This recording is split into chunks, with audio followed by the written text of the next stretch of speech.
The Dodgers have already saved $500 million of TV revenue. And that's not an exaggeration. The deal that was signed with Time Warner Cable to televise Dodgers games locally was for 25 years and $8.35 billion. MLB and the Dodgers eventually agreed after negotiation that in year one of the deal, the Dodgers would pay revenue sharing on $130 million as opposed to the $84 million that the bankruptcy court said. And around that time, the Los Angeles Times reported that Time Warner was paying about $1.5 million a game for 140 games. So let's do a little math here. Assuming the Dodgers actually received around $200 million in that first season, they would have been expected to contribute $68 million to a shared revenue pool into which every team paid 34% of its local revenues. Instead, because that number was $130 million valuation, the Dodgers were charged around $44 million or so. And that's nearly $25 million in year one that the Dodgers were supposed to share and that they wound up saving. In 2017, the new collective bargaining agreement bumped the share of local revenue to 48%. The Dodgers' savings jumped even more. Sportico reported that the Dodgers are expected to receive around $320 million in local TV money this year. And that number aligns almost perfectly with our estimates that start in year one at $200 million and account for a 4% annual increase.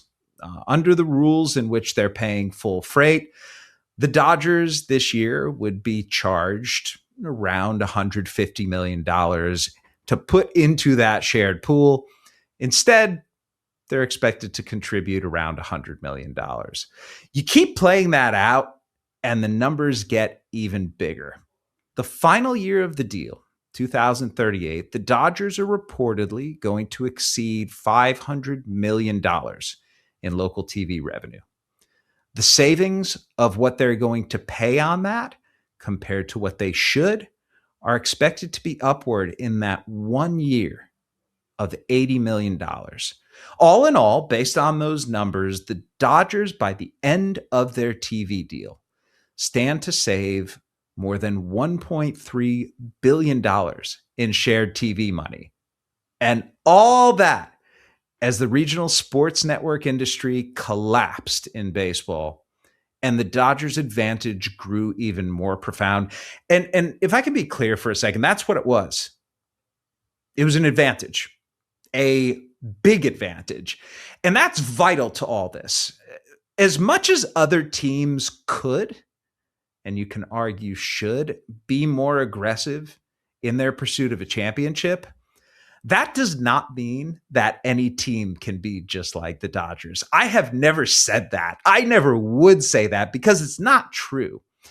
I have said that other teams should try and emulate the Dodgers' desire to win, and that plenty have greater ability to do so than they choose to in reality, and I'll stand by that contention all day. Here's the thing, though. The Dodgers and the Mets are the only teams with gigantic financial enterprises backing their operations.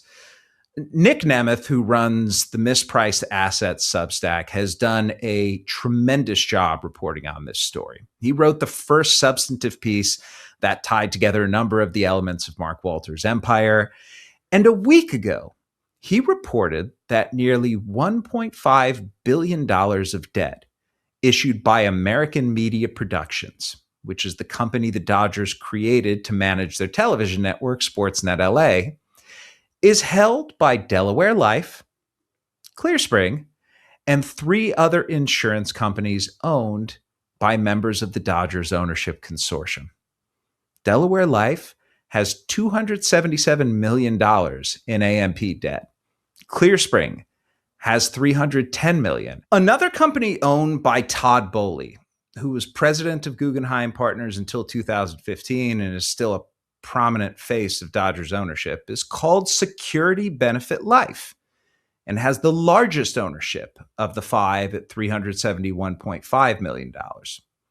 Follow-up reporting by the Financial Times said that in turning the Dodgers TV rights into a debt deal, in essentially selling ownership of something that they themselves bought, Mark Walter recouped more than the $2.15 billion purchase price of the entire team. Let's focus on the affiliated investments, though.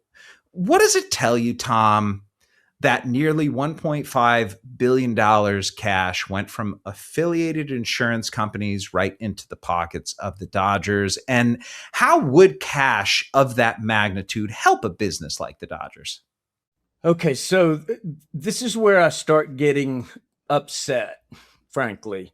Policyholder money is used initially to make the purchase, to aid in making that purchase. And that was in the form of debt instruments. As we go forward and the Dodgers begin creating significant revenue streams, we aren't seeing that benefiting the policyholders. And in my professional opinion, we look after the policyholders first, right? That's where all the premiums come from. So in this case, it looks like policyholders help get the thing started, but all they're going to get back is their payoff on the interest on the bonds. Whereas Walter and other investors will get that cream off the top.